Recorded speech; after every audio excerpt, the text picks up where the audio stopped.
എറണാകുളം വൈറ്റില പൊന്നുരുന്നിക്ക് സമീപം നിർത്തിയിട്ട കാറുകളുടെ ഗ്ലാസുകൾ തല്ലിപ്പൊട്ടിച്ചു. ഇന്നലെ രാത്രിയിലാണ് സംഭവം ഉണ്ടായതൊരു പ്രതികരണം ലഭ്യമായിട്ടുണ്ട്. അതിലേക്ക് ആദ്യം.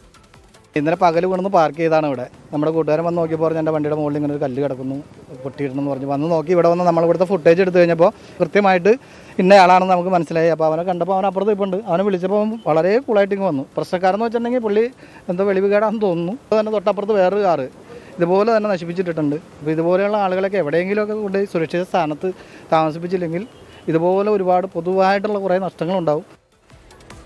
എസ് ശ്യാംകുമാർ വിവരങ്ങളുമായി കൊച്ചിയിൽ നിന്ന് ചേരുന്നുണ്ട്. ശ്യാം, അതിൻ്റെ CCTV ദൃശ്യങ്ങളടക്കം ഇപ്പോൾ പുറത്തു വന്നിട്ടുണ്ട്. ഈ എന്തിനാണിത് തല്ലിപ്പൊട്ടിച്ചത് എന്നത് സംബന്ധിച്ച് എന്തെങ്കിലും ഒരു വ്യക്തത ഇപ്പോൾ വരുന്നുണ്ടോ ശ്യാം? റിജിത്ത് ലഹരി ഉപയോഗിച്ച ശേഷം ചെയ്തതാണ്. അതാണ് അതിൽ ഒരു വ്യക്തത വരുന്ന ഒരേ ഒരു കാര്യം. 2 പോലീസ് സ്റ്റേഷൻ ലിമിറ്റുകളിലാണ് ഈ പ്രതി കാർ ആക്രമിച്ചത്. ആദ്യം പാലാരിവട്ടം പോലീസ് സ്റ്റേഷനിൽ, പൊന്നുരുന്നി പാലത്തിന് സമീപം പാലാരിവട്ടം പോലീസ് സ്റ്റേഷൻ ലിമിറ്റിലാണ് ഒരു കാറിൻ്റെ സൈഡ് ഗ്ലാസ് എറിഞ്ഞു പൊട്ടിച്ചത്. അതിനുശേഷമാണ് ആ റെയിൽ ട്രാക്ക് കടന്ന് കടവന്ത്ര പോലീസ് സ്റ്റേഷൻ ലിമിറ്റിൽ ചെന്ന് അവിടെ കിടന്നിരുന്ന ഒരു കാറിൻ്റെ പ്രധാനപ്പെട്ട ഗ്ലാസ് എറിഞ്ഞ് തകർക്കുകയും അതിൽ കല്ലെടുത്ത് വെച്ചിട്ട് പോവുകയും ചെയ്തത്. ആ CCTV ദൃശ്യങ്ങളിൽ ആദ്യത്തെ കാറിൻ്റെ ചില്ലെറിഞ്ഞ് തകർക്കുന്നതാണ് കാണുന്നത്. അവിടെ നിന്ന് പോയ ശേഷമാണ് രണ്ടാമത്തെ കാർ എറിഞ്ഞ് തകർത്തത്. ഏതായാലും ഇയാളെ പോലീസ് പിടിച്ചു വെച്ചിട്ടുണ്ട്. ഇവിടെയൊക്കെ മദ്യപിച്ച് കറങ്ങി നടക്കുന്ന ആളാണ് എന്നാണ് നാട്ടുകാർ തന്നെ പറയുന്നത്. ഇപ്പോൾ കടവന്ത്ര പോലീസിന് പ്രതിയെ കൈമാറുമെന്നും നാട്ടുകാർ അറിയിച്ചിട്ടുമുണ്ട്.